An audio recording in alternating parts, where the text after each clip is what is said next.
Hello and welcome back to another episode of the Bunch of Nuts podcast. I'm Dan. I'm here with Big Cass. And Cass, I just want to say I think we're getting really good at just, our job here at Bunch of Nuts podcast. A couple weeks ago, I said, it's getting that time.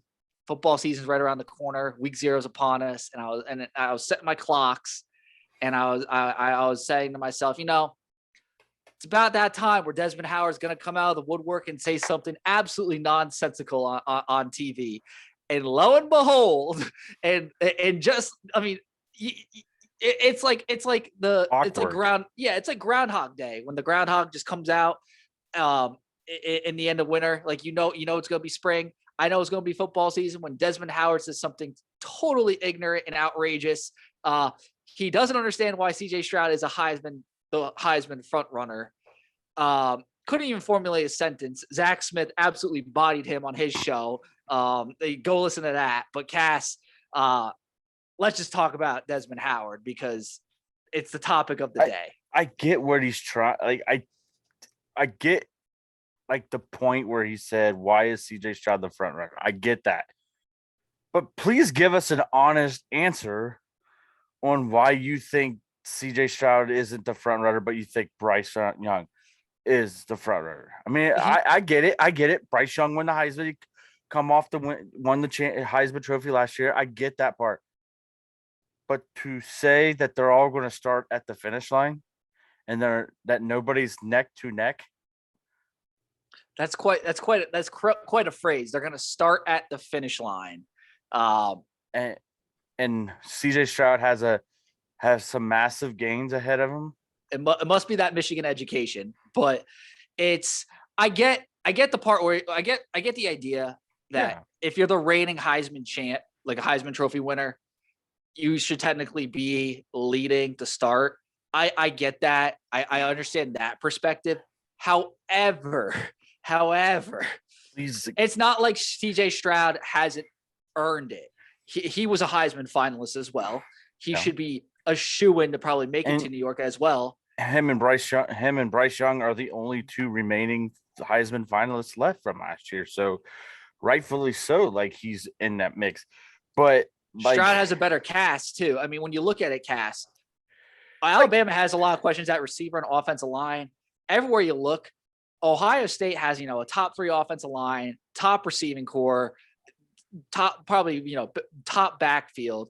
I'm not saying Bama doesn't have weapons. They have some great players, and I'm sure they'll develop some great players. But just when you look at the situation, Stroud has to be the favorite too, because if you're defending the Heisman, if you just won the Heisman, and it's tougher to win again because you got to do something that's going to really wow those voters. And here's the thing: there will never be a 2-time Heisman Trophy winner ever.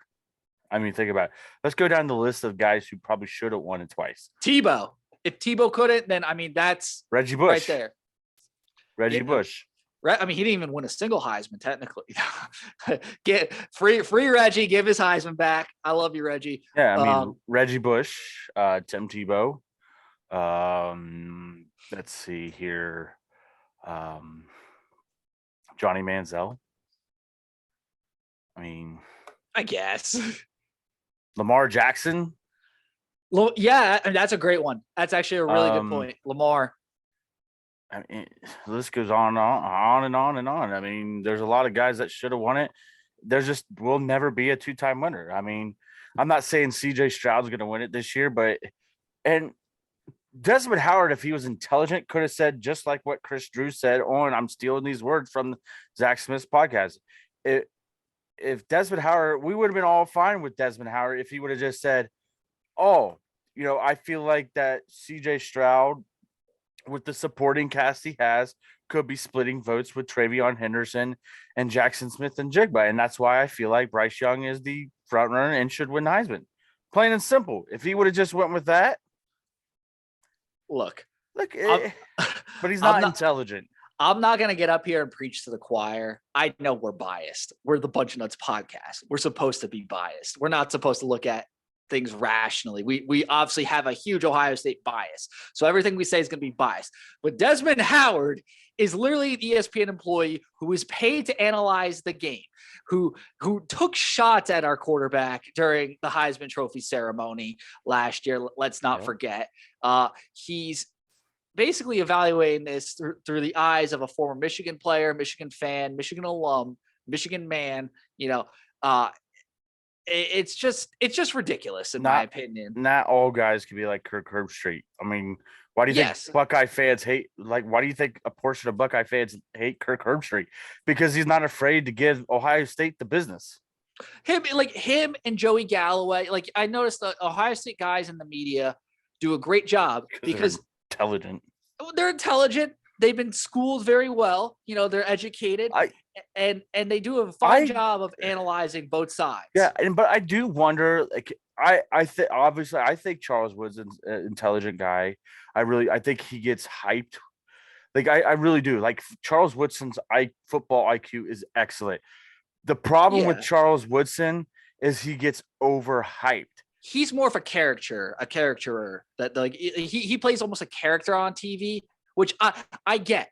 Desmond Howard doesn't really do that. Desmond Howard just spews nonsense. I can understand what Chuck is saying because it's almost like a game and like a joke. He's almost like a WWE guy when he's on TV. And it's like, and Charles Woodson was just, as much as we hate it, but he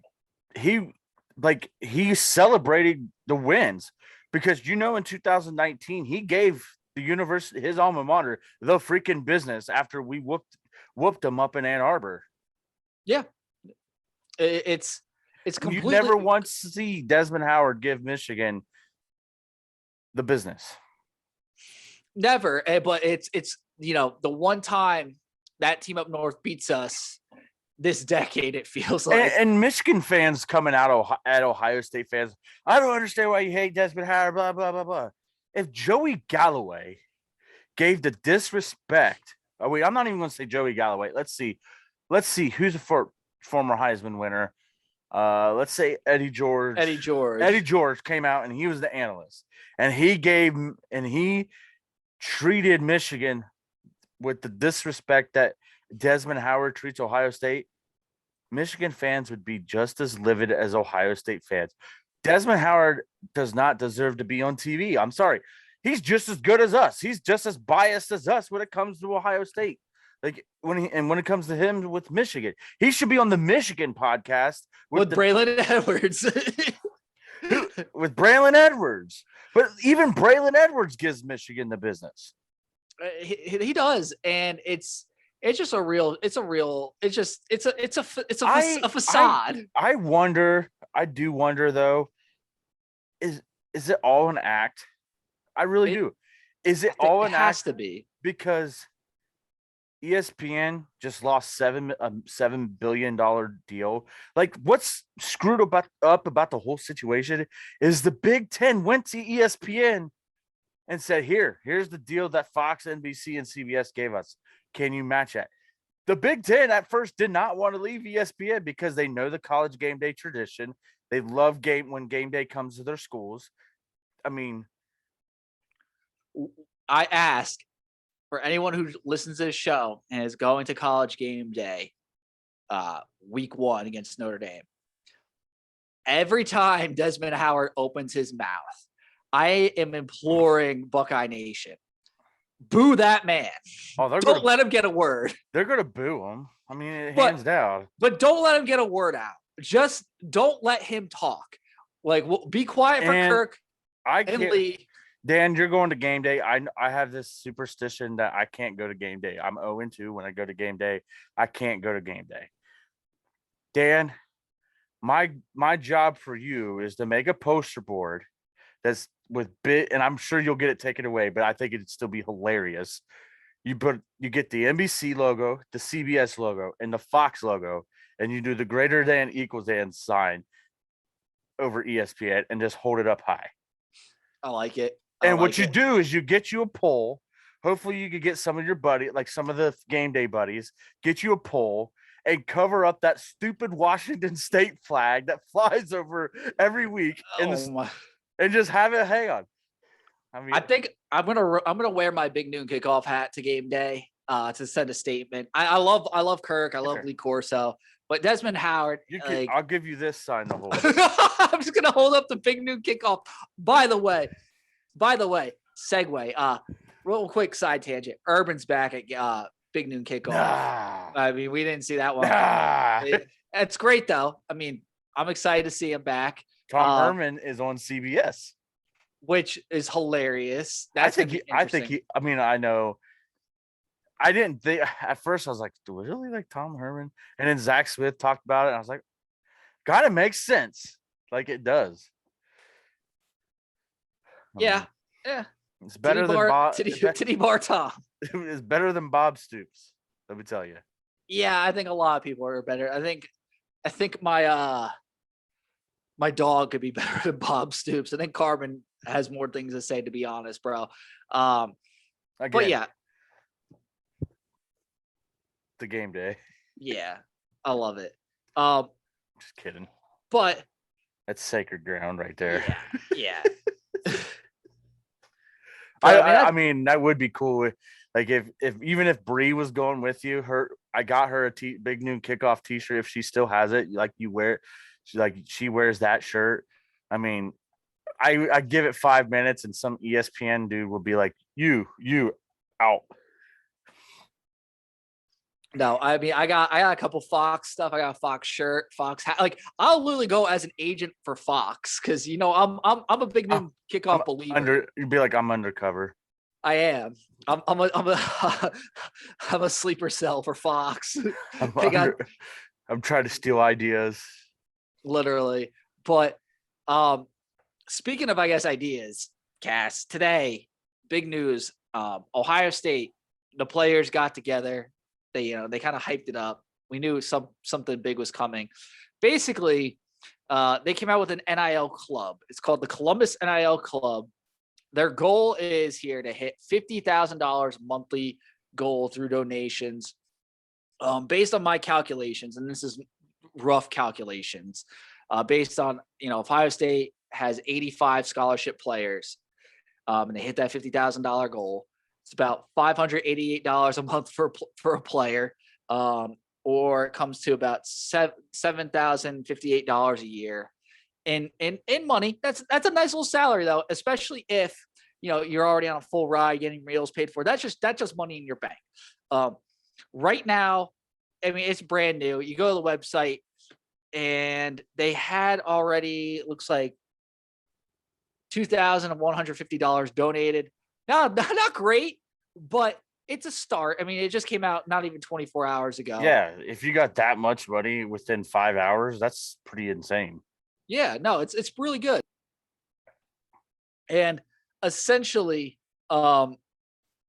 it's weird because this company called Yoke, they're gonna take 18% of the revenue, and that's I find that a little odd. I feel like you could do it without a company taking 18% of the revenue. I don't know why they're using this Yoke place. It seems it's a little sketchy to me too, because also Michigan, Georgia, and UCLA are using this Yoke place. I feel like I could create, I feel like if we got 4 business guys from Fisher together, we could create something that they don't get charged 18%. And it does seem almost like a conflict of interest if Michigan's involved with Yoke too. I don't like that part of it. I think there's room for improvement there. But I love the idea at first because it's basically just going to give these guys a base thing when they come here to Ohio State. And that's enticing because, with all these other teams doing it, plus you got all these, you got Rick Riker, Canes, Chipotle, all these guys in Columbus shooting out deals. Because Columbus is a huge city, plus the foundation with the shot scenes and stuff. Ohio State, there's a lot of money. There's a lot of money. There's so much money now. This is just more of a safety net, I feel like, from the smaller guys. But there's so much money here now. It's in Columbus. Just like people were saying. It's basically it's extra money so the walk-ons and the 4-stringers, could get some money and some compensation. Which, by the way, when NCAA football 23 comes out, I think every player in the nation should get a free download code. Absolutely. Absolutely. I agree with that. I mean, Cass, when you think about this NIL thing, though, I almost feel like it is for the walk-ons, though. And I just base my numbers off scholarship players, but you're absolutely right. Cause like CJ Stroud, what's 7 grand a year for him at this point? Right. Or a guy like Travion Henderson, they got all these sponsorships like And homage, honestly, I mean, a walk on like Zach Herbstreit ain't gonna mean anything.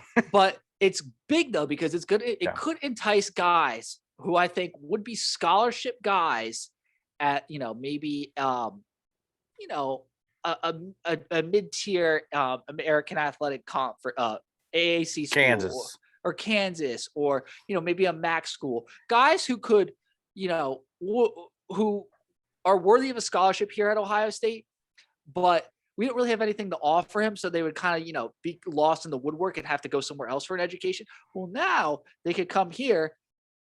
We allocate those funds. So, instead of the 85 people, that 50 grand is divided by, let's say, 30, you allocate those funds to them, and basically they're on scholarship and getting a little in the bank, while not being on scholarship. It's a nice little workaround when you think about it. Yeah, you're right. I mean, it's going to be great, and I think it's going to be a lot. It's going to be a lot, and I think it's going to be huge for the team, and it's going to be great for guys, like Zach, guys that are in the Zach Herbstreit. He's the only walk on I know, by the way. To get some extra money, and guys who just know that they'll never see the field for Ohio State. I mean, unless they're in street clothes, because usually walk-ons, if they're not dressing, they're in street clothes on the shoe. To make a little extra cash and be a part of the team. It's important to have high. I mean, people might kind of laugh at this, what I'm about to say, but it's really important to have high quality guys on your practice squad, because the stronger the talent is there, the better reps other guys are going to get in practice. The stronger, you're only as strong as your weakest link. And if your weakest link is a scholarship guy at any other school, it's really good for Ohio State, I think, in my opinion. Cass, do you see any downsides to this? I think a little bit. I mean, I do like the fact that it's going to be evenly paid out to everybody. So I don't really see too much of a downfall on it, but there will be some. I just can't pinpoint it out right now. I mean, my biggest thing is, people might see as like a pay for play type thing.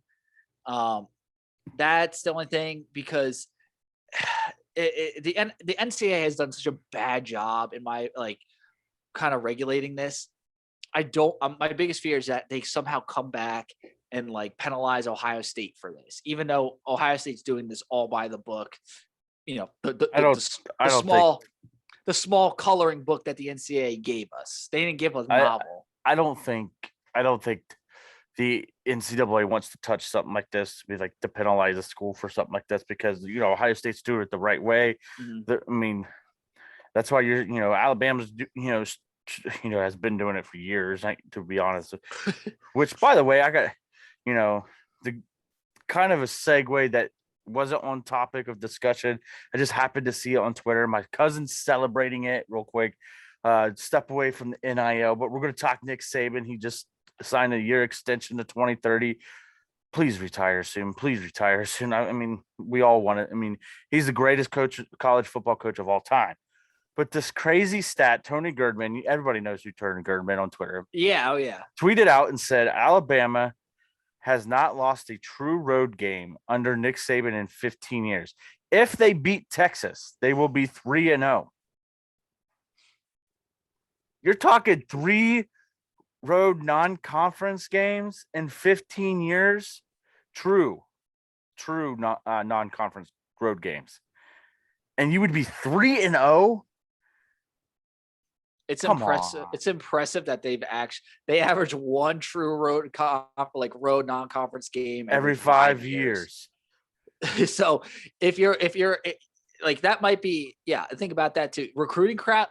Penn State was one of them, by the way. If you stay for your senior year at Alabama, you might not even ever play on the road, in a game like that. Think about it. Non-conference. Yeah.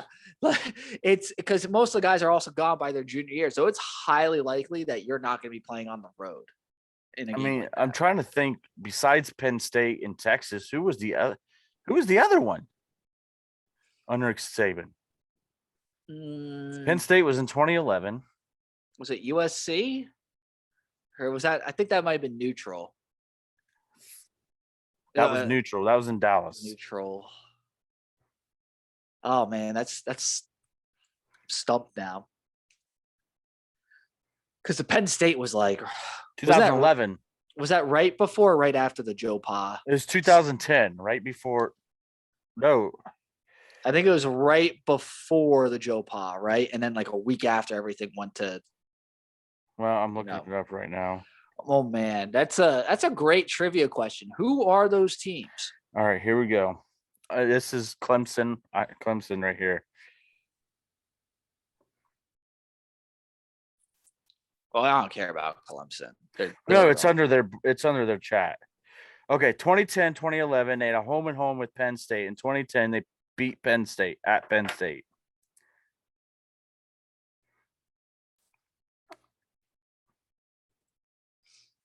I feel like it's in like 2014. I feel like 2014 would have something. Oh, Wow. Louisiana, Monroe. they played at Louisiana. No, there's mention. No. I'm going to Wikipedia for this. Yeah, I know. This is This is a tough one. Wisconsin. Oh well, no, because it was at AT&T. Oh my God, where did they play? so 15 years ago was what? What year was that? Oh, 2007, 2008. USC was 2016, but that was at AT&T. Florida State was also, I believe, at AT&T. Because that's the year they had James Blackman or no, Francois, and they smacked them. All right, here we go. No, Florida State was Mercedes-Benz. Okay. It wasn't in his first year, which was 2008.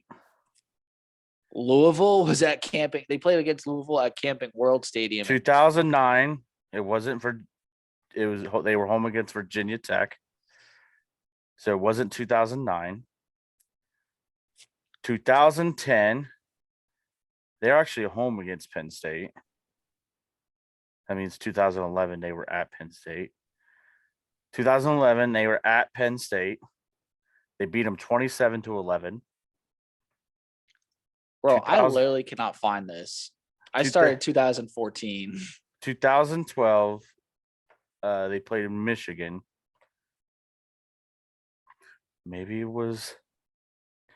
So you started in 2014. Mm-hmm. 2013. It was because Virginia Tech. All their games, all their big non-conference games are just neutral site. It's not even a true road game. Wow. It's like literally all these are just true, like either AT&T or Mercedes-Benz. Yeah, Miami last year it was at Mercedes-Benz. I don't think that's an accurate. Like, I think we just might have a bad stat. Yeah, dude, from 2014 on, it's all just neutral site. Oh, okay. 2007, he took over.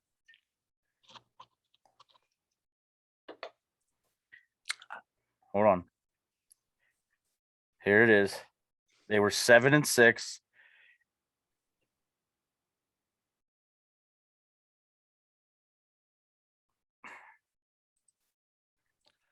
I don't think we're gonna get this. I generally think we just got that's just a incorrect stat. Wow.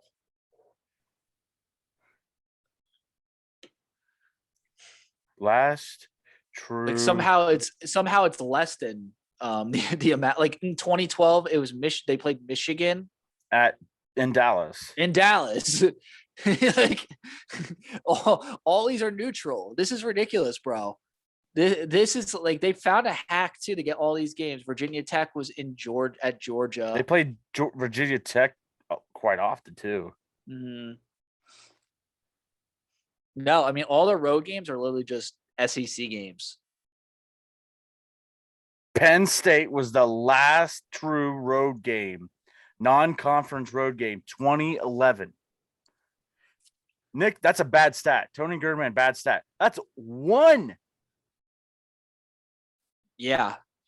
I gotta. I'm checking Tony's feed right now because I feel like someone has it in the replies. Someone has to have it in the replies because now, welcome to Bunch of Nuts trivia right here because I am stumped on this. I just Googled it.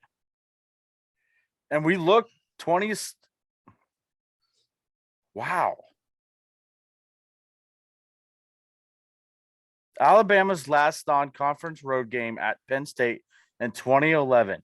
Alabama's next non-conference road game not scheduled. This was in 2018.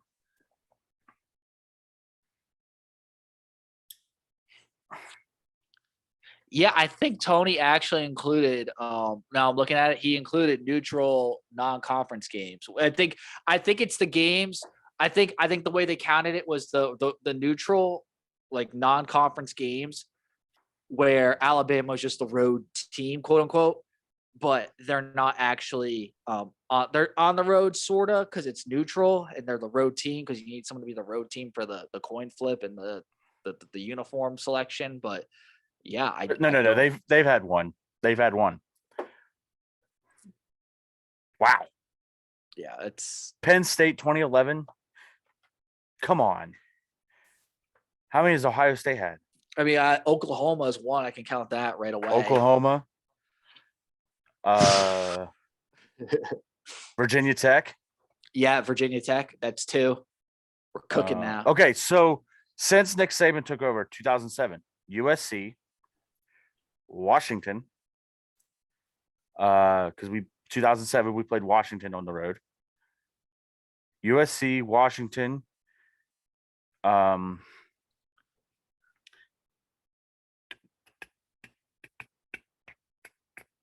Virginia Tech. I like when teams challenge. Well, okay. This doesn't. Navy. I'm counting Navy because it's doesn't in Baltimore. I'm counting this one. For Ohio State, you can say I'm wrong, but I'm not wrong. 2018, we did go to Dallas and we played TCU.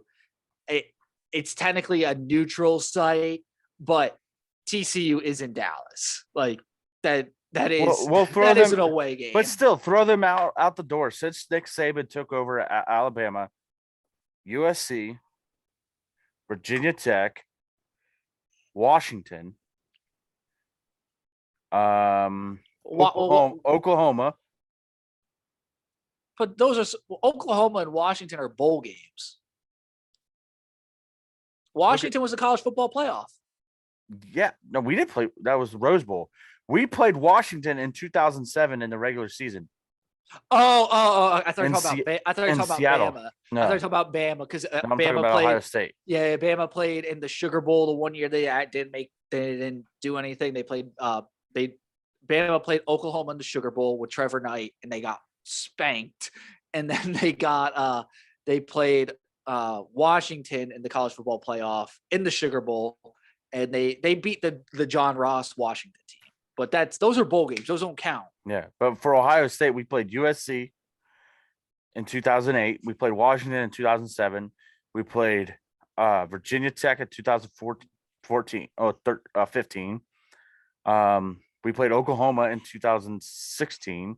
We have a home and home with Georgia and Bama, I believe, soon though. Yeah, but I think those will be thrown out.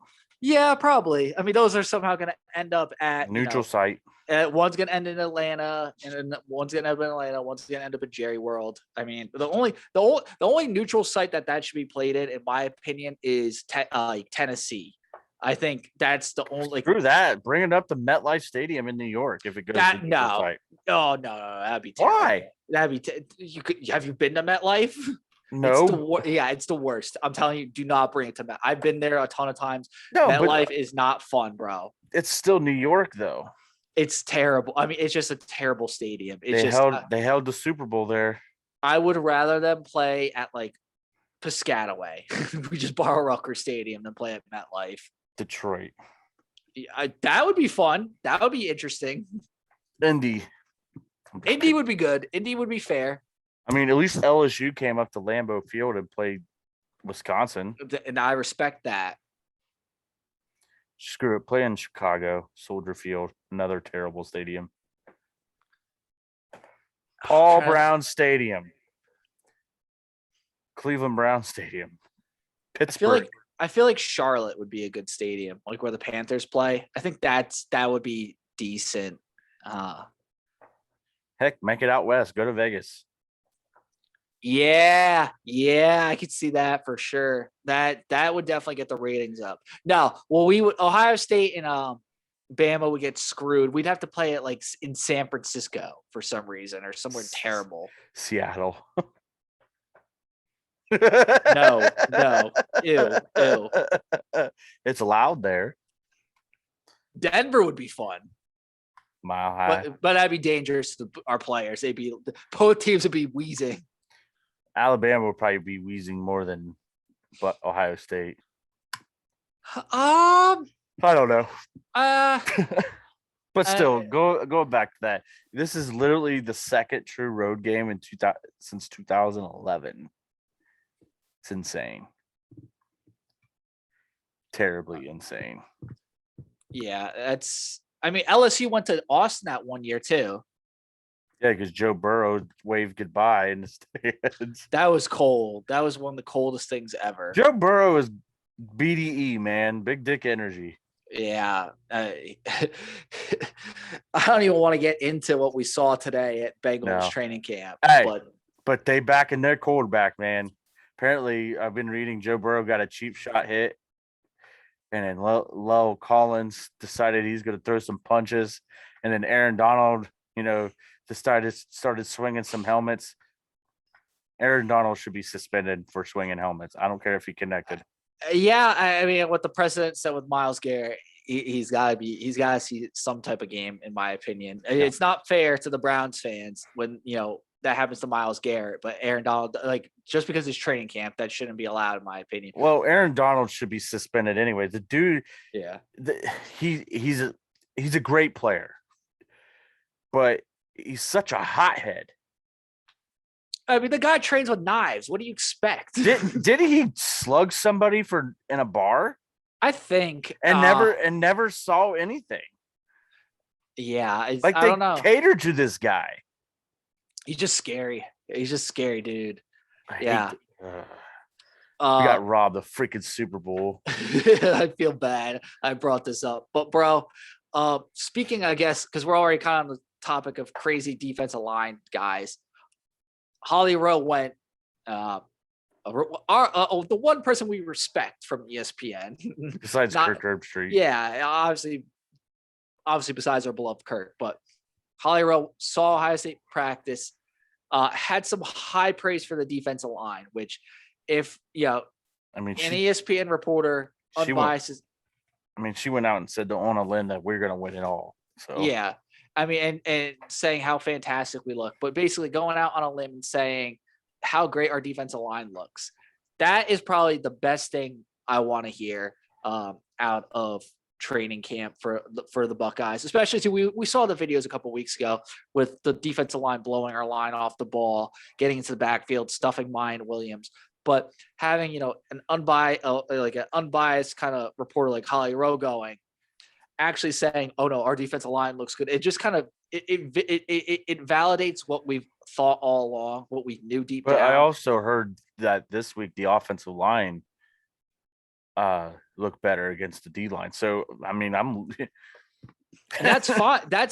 Maybe I think they're both great lines. I think it's gonna be 1 week one's gonna win, 1 week the other is gonna win. It's healthy competition. Yeah, and then Julian Fleming apparently separating a shoulder and popping it back out and popping it back in socket. I mean, that is insane. You told me you didn't believe it, and then everybody started reporting it. It's like, oh, maybe this is true. I didn't think it was. I mean,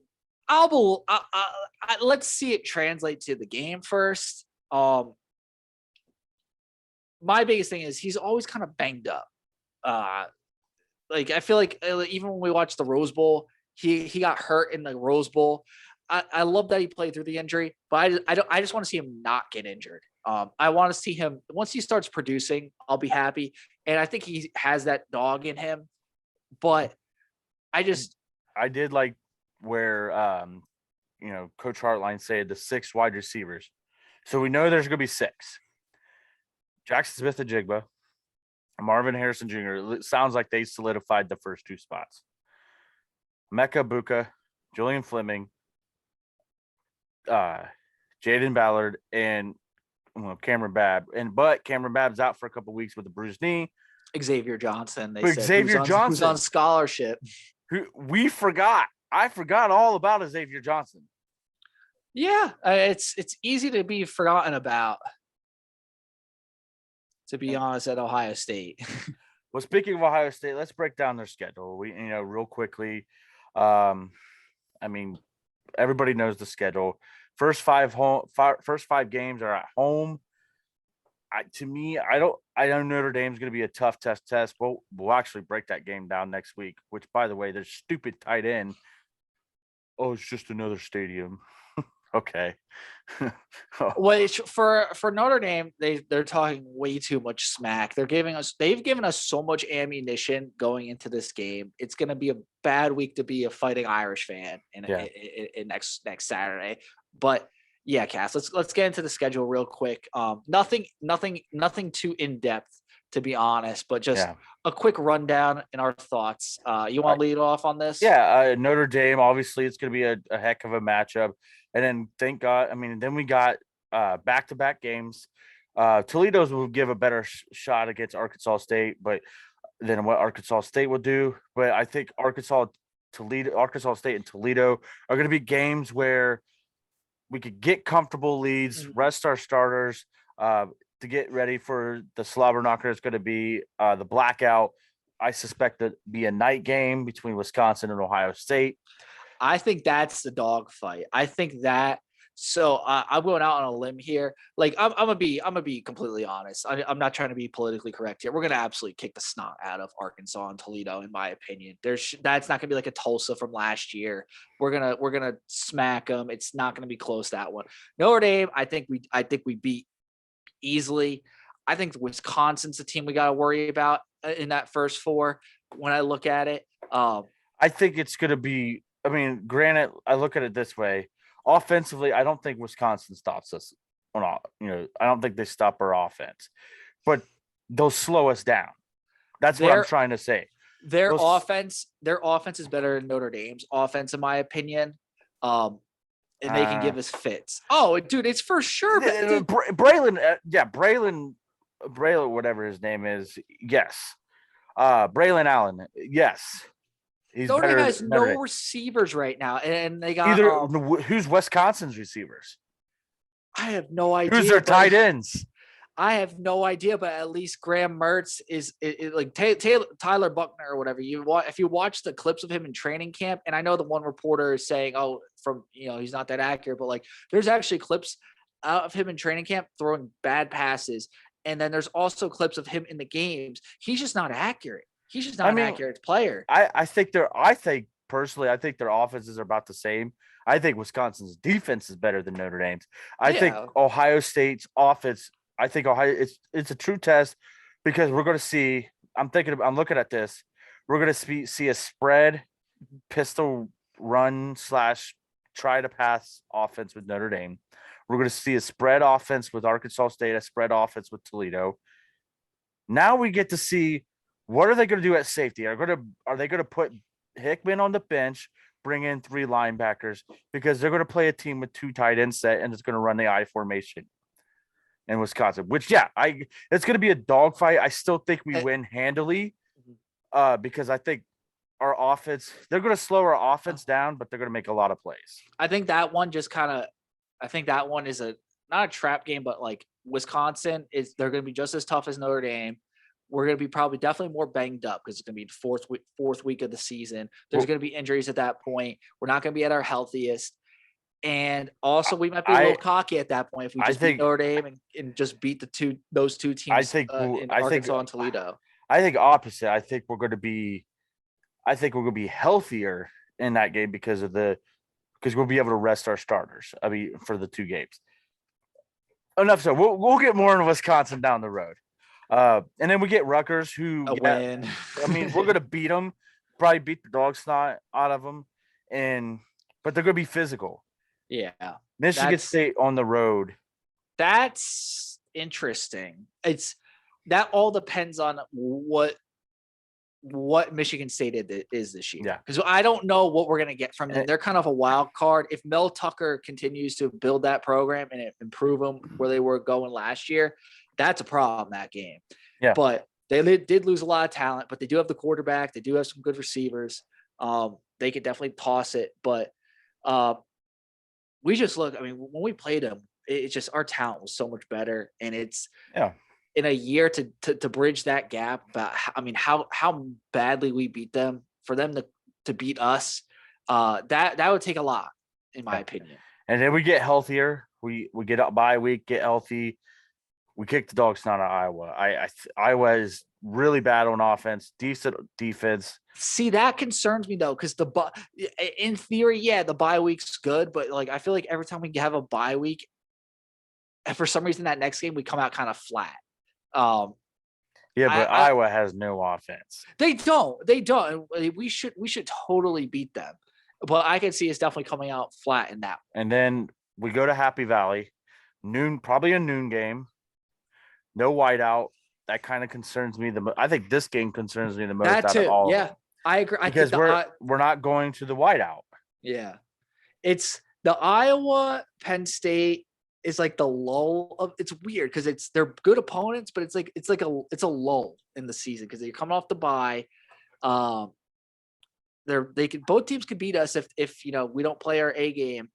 And it's going to be tough because our guys are going to have to get up and play and be excited. And I think it's a lot easier, like I've always mentioned, with the whiteout to get excited for. Not that you should be excited to play Penn State, but it's just a different atmosphere. And then we get 2 back-to-back games against Northwestern and Indiana. But watch out for Northwestern. The year is 2022. It ends in an even year. There's always a year where Northwestern could sneak up on you, but the only thing I have to worry about with that game is how tall the blades of grass will be on the field. And then we play Indiana, who just probably will be the worst team in the Big Ten, by far. And then a very tough Maryland team right before we play Michigan. Stop. I know, because Zach Smith's all high on this Maryland team. I am, like, from a betting perspective, I think we need to hammer the Maryland overs because they have the great offense, but they have a terrible defense. Those games are going to be high scoring, but I think our defense will be able to at least force a couple turnovers, no problem. Our offense is going to score essentially every drive against them. I think we win that by 4 or 5 touchdowns easily. Well, not 5. I'd say 3 to 4 touchdowns. That one. That looks like that's the game. That's the trap game on paper. Everyone's calling it the trap game, but it's not going to be the trap game. And then we play Michigan. Enough said.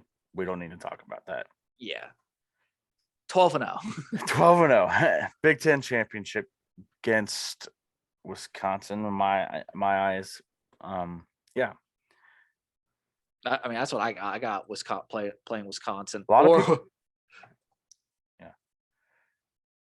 Yeah. I mean, it's just a lot of people have Minnesota, and I say, it's going to be a lot of fun. A lot of people are saying Nebraska this year. I don't see that, to be honest. I know they have a really talented roster. I just don't. I don't believe. I haven't seen enough from Nebraska at this point. I'm sick of wanting to believe in them. I've been duped so many times. Like, this is the year that Nebraska is gonna take the jump, which is a great segue to our week 0 picks, Cass. So it's not the first game, because the first game is of the college football season is at noon. It's Austin Peay at Western Kentucky, CBS Sports Network at noon. I might turn that on for I'm not even 20 turning it minutes. on. I'm going to be completely honest. I'm going to be watching Big Noon kickoff up until probably Nebraska versus Northwestern kicks off. That's going to be interesting because it's going to be in Ireland, Dublin, not Dublin, Ohio, Dublin, Ireland. Cass, who do you got in that game? I'm not going to go with the spread, but I will say Nebraska is a 14-point favorite. Who do you got winning that? Nebraska easily by the spread. I really like this Nebraska team. I really do. I think that's going to be it's going to be interesting to see how Scott Frosty's bringing all 120 players over, even walk-ons and stuff. So it's going to be fun. I did see Northwestern's going to come out with some cool purple helmets with the Irish flag in the end. But yeah, I like the Huskers big. I really do. I'll take Huskers will win, but I don't think they cover. I think it will be kind of it's going to be a slow, ugly game. It just that has first game of the year, Big Ten. There's going to be a lot of mistakes. It's going to be ugly. It's going to be great. I'm going to love every second, but it's not. I think Northwestern keeps it within 10. I'd say. All right. On FS1, I'm skipping Idaho UNLV. I don't really care. No one cares. UConn and Utah State. Utah State is going to, I think, run through UConn. This is their matchup before they play Alabama next week. Yeah, they're gonna be locked in. They know they're not overlooking UConn. They're not, and they know they got to start out on the right foot, and they gotta get some things going right away because they got Bama next week. And Utah State's a very good program. Utah State. Absolutely Utah State. Wyoming and Illinois at 4:00 on BTN. That's an interesting one. I'm gonna look at the spread real quick on that. I like Illinois. Let's see what the spread is. It's amazing that 3 Big Ten teams play that this week. Yeah. So Illinois is 10-point favorite. Well, is it? Oh, well, okay. Yeah, Illinois is a 10-point favorite, but also a 13-point favorite at depending on what sports book you use. Yeah, I mean, give me Illinois. Wyoming doesn't really impress me. Illinois showed they can run the ball really well too. Yeah. So I think Brett Bielema, he's a decent. I mean, he should beat Wyoming. I'm skipping Florida State, Duquesne. Florida State's going to kill them. North Carolina's going to kill Florida A&M. Charlotte, Florida Atlantic. This one's really intriguing. I got the Owls at home, but the 49ers are actually pretty good. No, give me the Owls. I just like the Owls are a better program than Charlotte. All right. The battle of you probably used them on NCAA 14 as your first head coach job. North Texas at UTEP. I don't know why, but I like the Mean Green. That's a good this one. What's annoying about this one is actually this might be one of the most competitive games of the day, in my opinion. And it's not even on TV. I know it's on Stadium. Well, who we got? Brett McMurphy calling this one.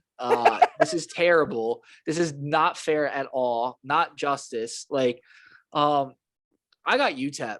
UTEP was good last year until they ran into UTSA, but UTEP was very feisty last year. Yeah. All right. And then the marquee matchup of the week, if we're up, stay still up to watch this game on CBS Sports Network at 10:30 p.m. I'll be up. You got the Vanderbilt Commodores versus the Hawaii Rainbow Warriors.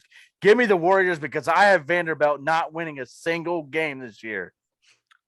Well, all right. I'm gonna take Hawaii. I'm taking Hawaii, baby, too. And then my favorite part about this is I mentioned it last week, but Vanderbilt is plus 100,000 to win the SEC. Like a $20 bet on that. If they win the SEC, they win the SEC championship, you win $20,000. So this game has no bearing on that, luckily. So we're going with the Rainbow Warriors. I agree, Cass. It's a home game for the Rainbow Warriors. That's a fun one, bro. Look, this game is gonna have some random. It's gonna be. I think this one comes down to the wire too. There's gonna be some random schoolyard Mickey Mouse play at the end or something. A lot of laterals at the end. A crazy fourth quarter. This one's gonna be exciting. I just feel it in my bones. It's gonna wrap up a great week 0. Give me the Rainbow Warriors, absolutely though. Absolutely. That's fun. Oh, Dan, we are 2 weeks away. I can't wait to get every one of these picks wrong too, by the way. Like, I was not hot last year with my picks, and I know for a fact I'm going to start the season off cold, but that's just how I feel. So feel free to do the opposite of what I just said, everyone. I mean, we're 1 week away, buddy, from college football.